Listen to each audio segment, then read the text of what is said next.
हे बुद्ध, मैं अपने आप से बहुत परेशान हूँ। मैं बहुत आलसी आदमी हूँ, इसलिए सब लोग मुझे ताने देते रहते हैं। तुम्हें कैसे पता कि तुम आलसी आदमी हो? हे बुद्ध, सब लोग मुझसे कहते रहते हैं कि मैं बहुत आलसी आदमी हूँ, जो कोई काम ठीक से नहीं करता, जो हर काम टालता रहता है और भी ना जाने क्या क्या बातें कहते रहते हैं। यहाँ तक कि मेरे परिवार के लोग भी मुझे आलसी आदमी कह के पुकारते हैं। कि तुम्हारे पास आलसी होने का कोई प्रमाण है? क्या तुम ये सिद्ध कर सकते हो कि तुम एक आलसी आदमी हो? हे बुद्ध, मैं कभी भी सुबह जल्दी नहीं उठ पाता हूँ और हर काम को टालता रहता हूँ। मुझे लगता है आलसी होने के लिए ये कारण काफी होंगे। कि आलस को समझने के लिए हमें ये जानना होगा कि आलस्य क्या है और वो किसी आदमी के शरीर में कैसे जन्म लेता है। अगर कोई आदमी किसी काम में पूरा मन नहीं लगा पा रहा है, उसमें उस काम के प्रति जोश नहीं है, उत्साह नहीं है, तो उसका कारण आलस्य होता है। आलस्य जोश और उत्साह का विपरीत होता है। आलस्य समझने के लिए हमें यह जानना अति आवश्यक है कि आलसी आदमी भी भीतर दो स्तर पर जन्म लेता है, शारीरिक स्तर और मानसिक स्तर। तुम जरा गौर से इन भिक्षुओं का चलना, उठना, बैठना और लेटना देखो। भिक्षु के चलने में तालमेल होता है, एक लय होती है, एक आनंद होता है जब ये बैठने की मुद्रा में होती है। तो इनकी रीढ़ की हड्डी सीधी होती है, गर्दन थोड़ी सी उठी हुई होती है, और वहीं पर जब ये देखते हैं तब इनका शरीर पूरा शांत भाव स्तर होता है। और जब एक आलसी आदमी चलता है वो एकदम झुका हुआ, बिना आनंद के चल रहा होता है। याद रखो, 70% आलस्य हमारे उठने, बैठने, चलने और लेटने से तय होता है। हम अपनी अवस्था को समझ लेते हैं और चलने, उठने, बैठने का अभ्यास करते हैं तो हमारा 70% आलस्य खत्म हो जाता है। एक स्तर पर आलस का दूसरा कारण होता है सही नींद ना लेना। अक्सर हमें पता ही नहीं होता है कि हमें कितनी देर सोना है। याद रखो, एक मानव को सीमित नींद लेनी चाहिए। अगर कोई सीमित समय से ज्यादा नींद लेता है तो भी वो आलस का शिकार होगा, और अगर कोई सीमित समय से कम नींद अपने शरीर को दे देता है तो वो आलस का ही शिकार होगा। शरीर को कितनी नींद लेनी चाहिए? कितनी नींद गिरा है इन्हें? कि एक मानव शरीर को 6 से 8 घंटे की नींद लेनी चाहिए। अगर आपका शरीर ज्यादा थका हुआ हो ना है तो 8 घंटे की नींद लेनी चाहिए। अगर कम थका हुआ हो तो 6 घंटे की नींद सुदृढ़ शरीर के लिए बराबर होती है। इसी के साथ यह भी ख्याल रखना चाहिए कि सोने के लिए रात का समय निर्धारित किया गया है। कुछ लोग दिन में ही सो जाते हैं, जिसकी वजह से वो आनंद से धीरे धीरे उनके अंगों में जमाने लगता है आलस। इस तरह के आनंद का तीसरा मुख्य कारण सुबह जल्दी ना उठ पाना। यहां तक कि पेड़, पौधे और पक्षी भी सूर्य उदय होने से पहले जाग जाते हैं। ये हम सब पक्षियों को देखकर भी समझ सकते हैं कि प्रकृति ने मनुष्य को जागने का कौन सा समय निर्धारित कर रखा है। अगर हम सुबह जल्दी उठते हैं, सूर्य उदय होने से पहले उठते हैं, तो हमारे शरीर में आलस में युक्त नहीं होगा, ताज होगी और हम अपने हर काम में मन लगा पाएंगे। मेरा काम ऐसा है जो मैं रात में कर पाता हूं, इसीलिए मैं रात को सही समय पर नहीं सो पाता हूं और मैं सुबह जल्दी उठ नहीं पाता।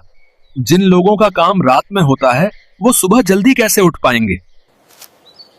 कि जिन लोगों का काम रात में होता है उन्हें अपना काम पूरा मन लगाकर करना चाहिए।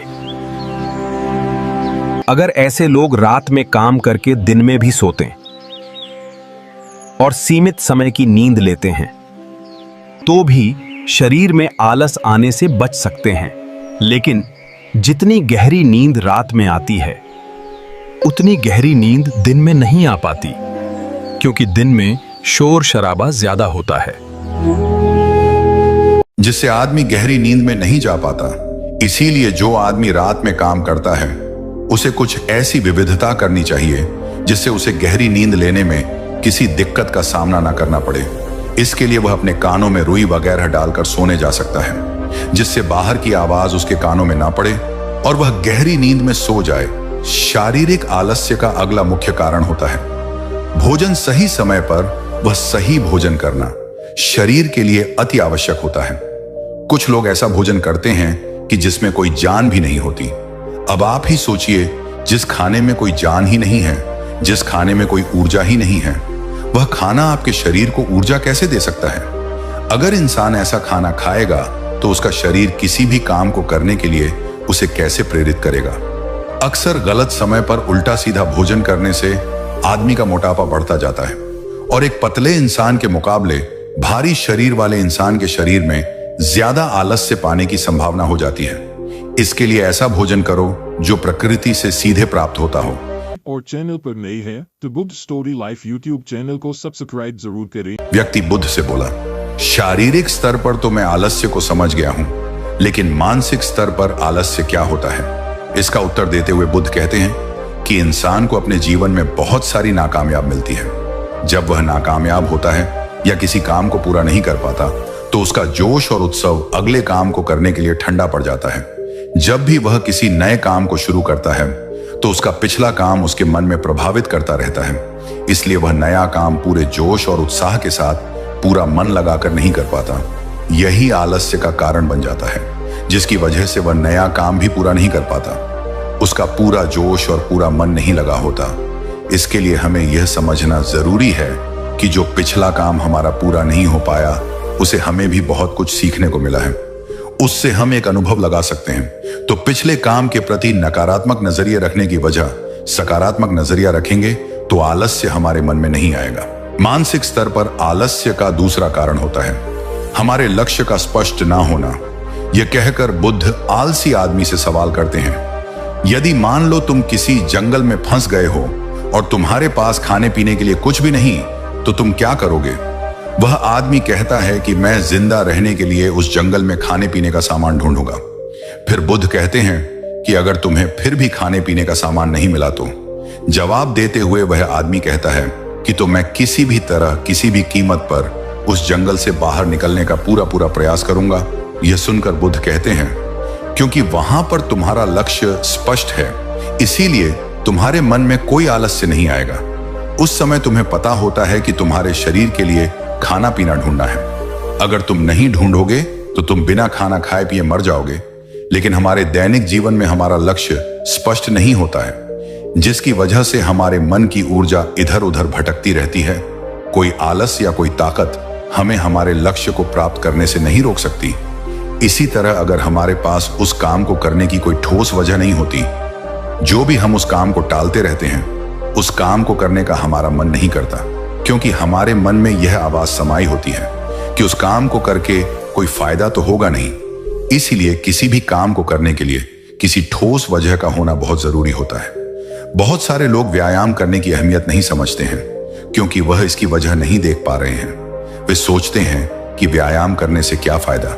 लेकिन जो आदमी दूर दराज रहता है, जो आदमी देख पाता है कि अगर मैं आज व्यायाम नहीं करूंगा तो भविष्य में मेरा शरीर कितने रोगों से ग्रस्त हो सकता है, ऐसे आदमी के पास स्पष्ट लक्ष्य होता है और ठोस वजह भी होती है।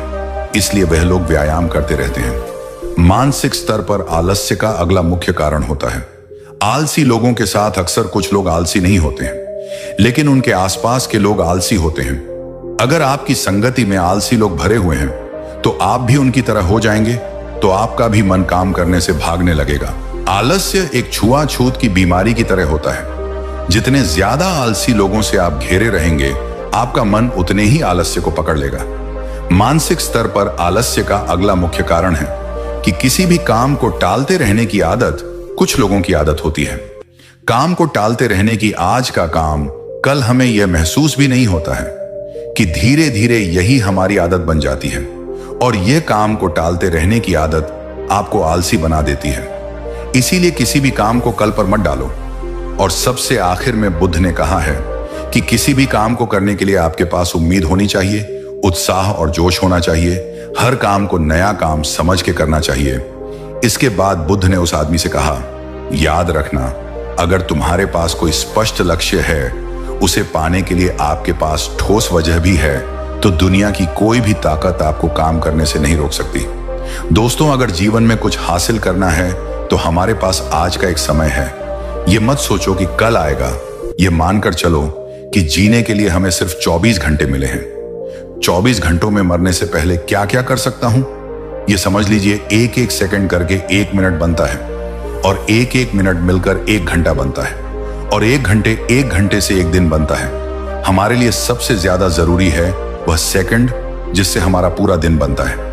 इसीलिए अपने किसी भी सेकंड को बर्बाद मत करो, क्योंकि एक बार जो बीत गई वह वापस लौटकर कभी नहीं आती। दोस्तों, उम्मीद है कि आपने आज की इस वीडियो से जरूर कुछ ना कुछ सीखा होगा। तो इस वीडियो को लाइक और अपने दोस्तों के साथ शेयर करना ना भूलें। हमें ऐसे ही सपोर्ट करने के लिए चैनल को सब्सक्राइब और घंटी बटन को जरूर दबा दें। तो चलिए मिलते हैं एक और वीडियो में, तब तक के लिए अपना ख्याल रखें। धन्यवाद।